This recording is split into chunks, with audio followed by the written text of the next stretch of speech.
Gujarati medium chapter number 10. અગાઉના લેક્ચરમાં આપણે વાત કરી હતી કે જીસીસીનો ઉપયોગ કરીને આપણે જે પ્રોગ્રામ એક કરીએ સ્ક્વેર રૂટવાળો, તો સ્ક્વેર રૂટવાળો પ્રોગ્રામ કર્યા પછી એના આઉટપુટ કઈ રીતે જોતા હતા, બરાબર. અને પહેલાં જ્યારે આપણે આ પ્રમાણે આઉટપુટ જોયું ત્યારે આપણને એરર મળી, અને ત્યાર પછી આપણે રીતે -lm કરીને જોયું તો આપણો જે પ્રમાણે જે પ્રોગ્રામનું આઉટપુટ હતું એ પ્રોગ્રામનું આઉટપુટ આપણને આ પ્રમાણે મળી ગયું. તો તમારા કોમ્પ્યુટરમાં યોગ્ય સ્થાન પરથી SCIT ટેક્સ્ટ એડિટર ખોલે કે ટેક્સ્ટ એડિટર ઓપન કરવાનું. એની અંદર અહીંયા જે તમને લખેલું આપેલું છે એ પ્રમાણે તમે ધારો કે લખી દો, બરાબર. અને ત્યારબાદ શું કીધું છે કે આ જે લખાણ છે એ લખાણ તમારે ટાઈપ કરવાનું. અહીંયા છે આકૃતિ 10.1, બરાબર. પછી અહીંયા આકૃતિ 10.16 અને SCITE વિન્ડોમાં લખેલું ઉદાહરણ 10.1 છે, આ જ છે, બરાબર. એટલે આ જે સ્ક્રીન છે એ સ્ક્રીનમાં 10.1 જે આપેલું છે અહીંયા તમને કીધું છે, આ એ જ લખેલું છે કે 10.1 નામનો જે પ્રોગ્રામ છે એને આપણે જોઈએ. તો આ પ્રમાણે તમારો પ્રોગ્રામ છે. હવે આને તમે જ્યારે આની અંદર લખો છો ટેક્સ્ટ એડિટરની અંદર, તો ટેક્સ્ટ એડિટરની અંદર લખ્યા પછી એને આપણે 10_1.c કરીને સેવ કરવાનું છે. પછી તમને કીધું છે કે એકવાર પ્રોગ્રામ લખાઈ જાય અને સંગ્રહ થઈ જાય પછી તેમાં જો કોઈ વાક્ય રચનાની ભૂલ હોય તો એના માટે તમારે શોધવાની જરૂર પડે, અને આ ભૂલ શોધવા માટે પ્રોગ્રામને કમ્પાઇલ કરવો પડે.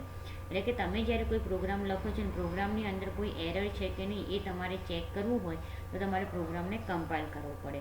તો પ્રોગ્રામને કમ્પાઇલ કરવા માટે Ctrl+F7 કી અથવા ટૂલ્સમાં જઈને કમ્પાઇલ વિકલ્પ પસંદ કરી શકો છો. એટલે જો પ્રોગ્રામમાં કોઈ ક્ષતિ નહીં હોય, એટલે કે પ્રોગ્રામમાં કોઈ પ્રોબ્લેમ નહીં હોય, તો આકૃતિ 10.17માં દર્શાવ્યા પ્રમાણે તમને આ પ્રમાણેની સ્ક્રીન જોવા મળશે કે આ પ્રમાણે તમારે જે તમે પ્રોગ્રામ લખ્યો છે અને પછી ટૂલ્સમાં જેને કમ્પાઇલ કરશો એટલે આ પ્રમાણે તમને વિધાઉટ એરર જે તમારો પ્રોગ્રામ હશે એ કમ્પાઇલ થઈ ગયો હશે. કે અહીંયા તમને મળે કે એક્ઝિટ કોડ 0 આવી રીતે લખેલું મળે એટલે તમારે સમજી જવાનું કે તમારો પ્રોગ્રામ વિધાઉટ એરર કમ્પાઇલ થઈ ગયો. અને જો કોઈ એરર હોય તો અહીંયા જુઓ તમને જે પ્રમાણે એરર બતાવે છે એવી રીતે સાઈડમાં તમને એરર બતાવશે કે જ્યારે તમે SCIT ટેક્સ્ટ એડિટરનો ઉપયોગ કરો ત્યારની વાત છે કે જે ટેક્સ્ટ એડિટર હોય છે એની બાજુમાં તમને ત્યાં આન્સર આવી રીતે જુઓ, અહીંયા ધારો કે આ લખેલું આવે છે ને, તો અહીંયા એની જગ્યાએ તમને એરર મળે કે આવી રીતે જે પ્રોગ્રામ છે, બરાબર, કે આ પ્રોગ્રામમાં તમારે આ લાઇનમાં આ જગ્યાએ તમારે એરર છે.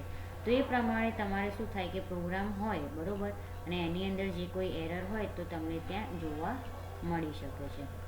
અને એરર હોય તો એક્ઝિટ કોડ 1 આવે, જ્યારે એરર ના હોય તો એક્ઝિટ કોડ 0 આવે, આ રીતે.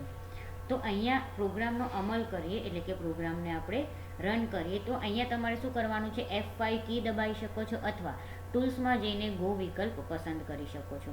એટલે જો તમને આ પ્રમાણે જો તમારો પ્રોગ્રામ વિધાઉટ એરર કમ્પાઇલ થઈ જશે તો તમને આ પ્રમાણે તમારો આઉટપુટ મળશે, અને પછી એને રન કરો ટૂલ્સમાં જઈને, ગો મેનુમાં જઈને, એટલે આ પ્રમાણે પ્રોગ્રામનું આખું તમને આઉટપુટ મળી જાય. તો અહીંયા એ જોવાનું કે જે આપણે પ્રવૃત્તિ કરેલી છે એનું પરિણામ અહીંયા તમને બતાવેલું છે કે પ્રોગ્રામને જ્યારે કમ્પાઇલ કરવામાં આવ્યો ત્યારે આ પ્રમાણે તમને પરિણામ આવ્યું હતું કે પેડેન્ટિક, બરોબર, અને OS 10_1.c -o 10.10 અને -std=c99 અને એક્ઝિટ કોડ 0 આ પ્રમાણે તમને આઉટપુટ મળ્યું.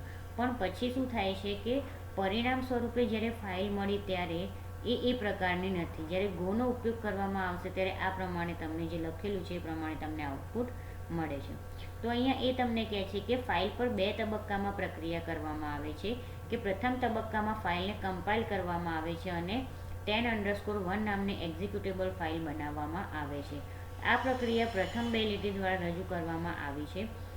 બીજા તબક્કામાં ./10_1 કમાન્ડનો ઉપયોગ કરી આઉટપુટ ફાઇલનો અમલ કરવામાં આવે છે અને છેલ્લી 2 લીટીમાં પરિણામ આવે છે.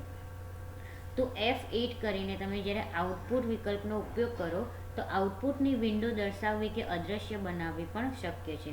તો અગાઉના તમારે જેટલા બી પરિણામ હોય એને દૂર કરવા હોય તો Shift F5 કી તમે દબાવી શકો છો અથવા ટૂલ્સમાં જઈને ક્લિયર આઉટપુટ આપો એટલે તમારું જે આઉટપુટ હોય અહીંયા આવેલું બધું એ બધું ગાયબ થઈ જાય.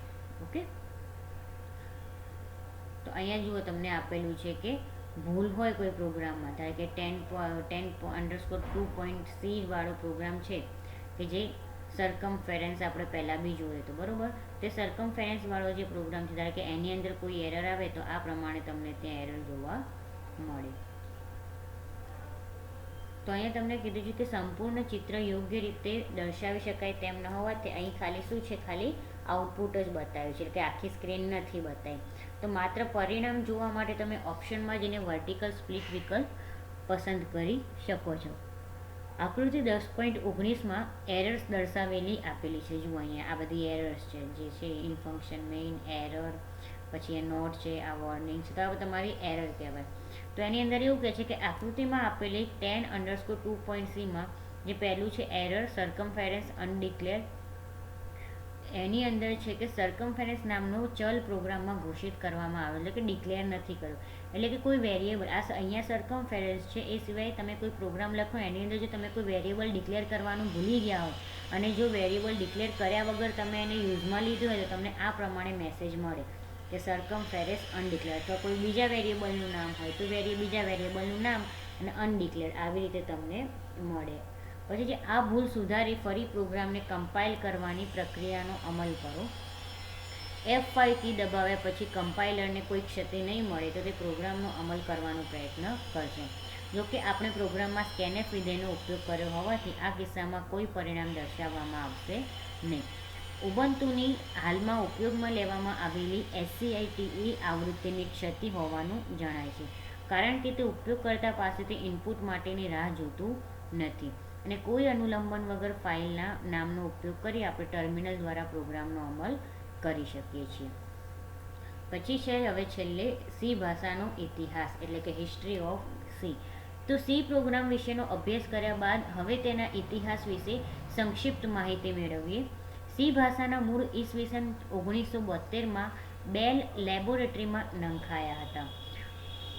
સી ભાષાની રચનાનું શ્રેય ડેનિસ એમ રિચીને આપી શકાય છે. બેઝિક કમ્બાઇન્ડ પ્રોગ્રામિંગ લેંગ્વેજ, એટલે કે BCPL નામે ઓળખાતી ભાષા પરથી સી ભાષાની રચના કરવામાં આવી હતી. સી ભાષાની રચનાનો હેતુ એક પુષ્ટ સિસ્ટમ સોફ્ટવેર બનાવવાનો હતો, પરંતુ પછીના વર્ષોમાં તે પ્રોગ્રામરોની પ્રિય ભાષા બની રહી અને તમામ પ્રકારના સોફ્ટવેર બનાવવા માટે તેનો ઉપયોગ થવા લાગ્યો. માટે જ તેને જનરલ પર્પઝ પ્રોગ્રામિંગ લેંગ્વેજ તરીકે ઓળખવામાં આવી. ઈસવીસન 1972માં રચિત આ ભાષાને 1989માં અમેરિકન નેશનલ સ્ટાન્ડર્ડ ઇન્સ્ટિટ્યૂટ, એટલે કે આંસી ધારાધોરણ મુજબ, ક્યારે 1972માં આ ભાષાને 1989માં અમેરિકન નેશનલ સ્ટાન્ડર્ડ ઇન્સ્ટિટ્યૂટ દ્વારા ધારાધોરણ દ્વારા શું કરવામાં આવી, પ્રમાણભૂત કરવામાં આવી અને ત્યાર પછી તેને આંસી તરીકે ઓળખવામાં આવ્યું. તો આજે આ ધારાધોરણને જુદી જુદી ઓપરેટિંગ સિસ્ટમ અને કમ્પાઇલર દ્વારા સમર્થન આપવામાં આવે છે. સી એક સંરચિત ભાષા છે, એટલે કે સ્ટ્રક્ચર્ડ લેંગ્વેજ છે. તેમાં પ્રોગ્રામને વિધેય નામે ઓળખાતા નાના નાના વિભાગોમાં વહેંચવાની સુવિધા છે. એકવાર આ વિધેયની રચના કર્યા બાદ તેનો પુનઃ ઉપયોગ શક્ય છે અને આવા વિધેયનો સમૂહ સી પ્રોગ્રામની રચના કરે છે જ્યારે કોઈ ક્ષતિનું નિવારણ કરવાનું હોય ત્યારે. આ અભિગમ દ્વારા સમગ્ર પ્રોગ્રામને બદલે માત્ર એક વિધેય ઉપર ધ્યાન કેન્દ્રિત કરી શકાય છે અને સામાન્ય રીતે સી ભાષામાં લખવામાં આવેલા કોઈ પણ પ્રોગ્રામને નહિવત ફેરફારો સાથે અન્ય ઓપરેટિંગ સિસ્ટમ કે કમ્પાઇલર ધરાવતા જુદા જુદા મશીન પર સરળતાથી ચલાવી શકાય છે. એટલે કે સી શું છે, એક સ્ટ્રક્ચર લેંગ્વેજ છે. તો એની અંદર શું થાય છે કે જે તમે પ્રોગ્રામ લખો છો એની અંદર જે વિધેય એટલે કે ફંક્શન હોય છે, એ ફંક્શનને તમે નાના નાના વિભાગોમાં વહેંચી શકો છો. તો એકવાર જ્યારે એવું ફંક્શન તમે બનાવી શકો, બરાબર, તો એકવાર એ ફંક્શન બન્યા પછી તમે એને બીજી વાર ઉપયોગમાં લઈ શકો છો. તો આવા જે અલગ અલગ ફંક્શનોના સમૂહ થાય છે એને સી પ્રોગ્રામની રચના કહેવાય છે. તો જ્યારે તમે આવી રીતે કોઈ પ્રોગ્રામ કે એવું બદલો, બરાબર, જે ફંક્શનને એવું બનાવો છો, તો ફંક્શનની અંદર તમારે એ ધ્યાન રાખવું પડે કે તમે એની અંદર જે પ્રોગ્રામ લખો છો, બરાબર, કે જે અલગ અલગ ફંક્શન યુઝ કરો છો, તો ત્યારે જ્યારે યુઝ કરતી વખતે કે એને અલગ અલગ તમારે કોઈ ચેન્જીસ કરવા હોય પ્રોગ્રામમાં કે નાના મોટા ચેન્જીસ કરવા હોય તો તમે કરી શકો છો અને એ જે સી લેંગ્વેજ છે એ અલગ અલગ ઓપરેટિંગ સિસ્ટમ અને કમ્પાઇલર પણ જુદા જુદા મશીન ઉપર તમે યુઝ કરી શકો છો. તો આ ગુણ સી ભાષાને પોર્ટેબલ બનાવે છે કે કેટલીક સી ભાષાને મિડલ લેવલ લેંગ્વેજ માને છે, તો કેટલાક માટે તે હાયર લેવલ લેંગ્વેજ છે. એટલે કે અમુક લોકો જે આ સી લેંગ્વેજ છે એને મિડલ લેંગ્વેજ કહી શકે છે અને અમુક લોકો એને હાયર લેવલ લેંગ્વેજ કહે છે. તો એક પ્રોગ્રામરને જરૂરી એવી તમામ સુવિધાઓ કોઈ પણ પ્રકારે સી ભાષાના ઉપયોગથી ઉપલબ્ધ છે. તો અહીંયા તમારું ચેપ્ટર નંબર 10 છે અહીંયા પૂરું થાય છે અને અહીંયા તમારે એમસીક્યુઝ છે. ક્વેશ્ચન નંબર 8માં આ જે એમસીક્યુઝ છે, ક્વેશ્ચન અને એના 4 ઓપ્શન લખવાના અને પછી એનો આન્સર લખવાનો. તો આ જે ક્વેશ્ચન છે એ જોઈ જુઓ અને આન્સર હું તમને પીડીએફમાં મોકલી દઈશ.